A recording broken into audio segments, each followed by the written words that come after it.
Coliseo de Caracas fue la primera edificación teatral del país, gracias a la iniciativa del gobernador de la Capitanía General de Venezuela para entonces, Manuel González Torres de Navarro. Fue inaugurado el 2 de mayo de 1784 con el estreno de la obra Darlo Todo y No Dar Nada de Calderón de la Barca, uno de los grandes autores del siglo de oro español.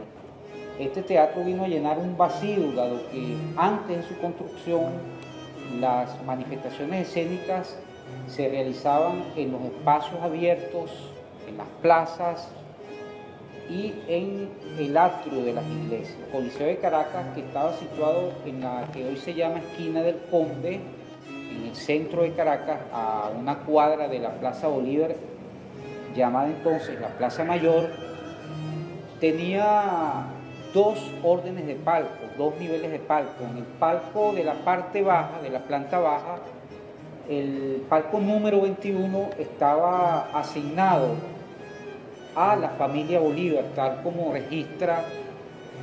se registra en los documentos existentes en los archivos históricos.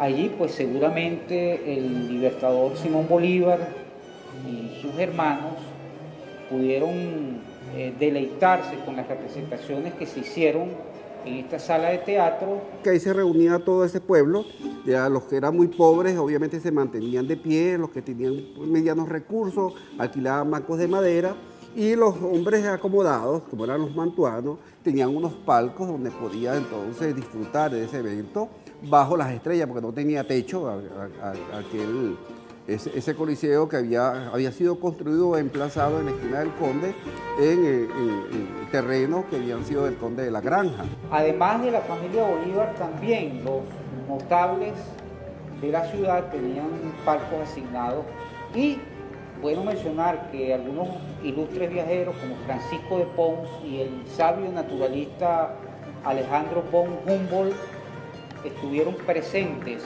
en algunas funciones de este coliseo, tal como lo reseñan en sus libros de viajes. La Gaceta de Caracas reseña en 1811 y 1812 que el público asistente a las representaciones teatrales, al final de estas, cantó algunas canciones patrióticas, por lo que podemos deducir o inferir que el Gloria al Bravo Pueblo fue entonado por primera vez en este teatro.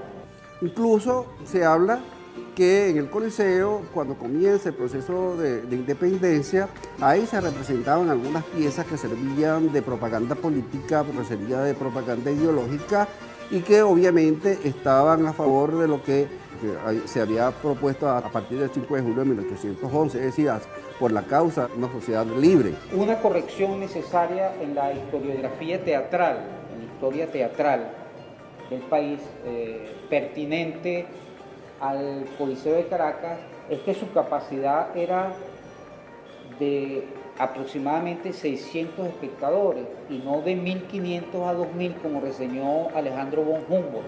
Eso lo deducimos del plano existente, que aún se conserva. Es necesario seguir investigando y profundizando en la importancia y el funcionamiento de este coliseo, que si bien ha sido reseñado en algunos libros de historia y por supuesto en todos los libros que tratan la historia escénica del país, no ha sido investigado en profundidad.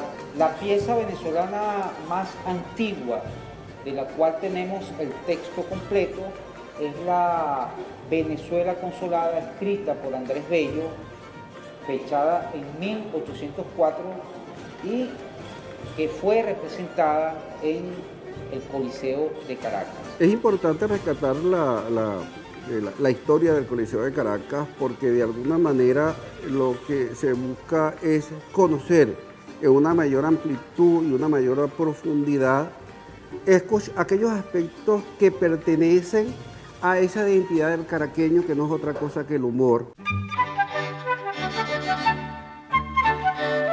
Bueno, actualmente estamos recorriendo los predios donde estaba situado el Coliseo de Caracas, que funcionó hasta 1812.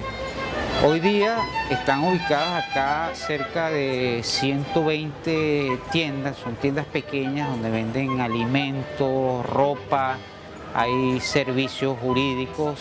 Es difícil imaginarse que hace 220 años aproximadamente este era un sitio donde concurría la gente a disfrutar del teatro. Se pueden ver fácilmente restos de edificaciones coloniales, ¿no?, que todavía encontramos en el casco de la ciudad, en el casco histórico. Eso es lo que necesitamos nosotros, conocer de nuestra historia y de lo que ha sucedido aquí en Caracas, en especial en esta zona que es patrimonial, porque esta fue quizá lo que yo he leído, donde se inició el casco central de Caracas. Estos son sitios que son sagrados, pues, para mí son sagrados, porque aquí nació Caracas.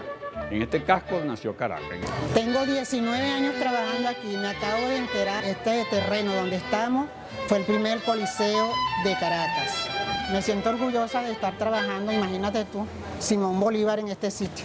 El Coliseo de Caracas funcionó hasta el año de 1812, cuando fue devastado, al igual que otras importantes edificaciones de la ciudad, por el terremoto que asoló a la población, que prácticamente destruyó la ciudad, y no solamente ciudad, sino la parte central de Venezuela. Tengo la fortuna de conocer a Oscar Acosta de hace unos cuantos años, y me consta que la labor que está haciendo en las investigaciones históricas para conocer y difundir la historia del teatro en Caracas y en Venezuela es algo encomiable. De modo pues que tanto a él como al equipo que lo acompaña le deseo toda la suerte del mundo, y que sepa que esa tarea que se ha tomado, está sobre sus hombros, es algo que es reconocido y será reconocido como hombre pionero en los estudios de teatro en Caracas y en Venezuela. Estos recientes hallazgos sobre el Coliseo de Caracas nos indican que todavía hay mucho que aprender sobre nuestro pasado teatral.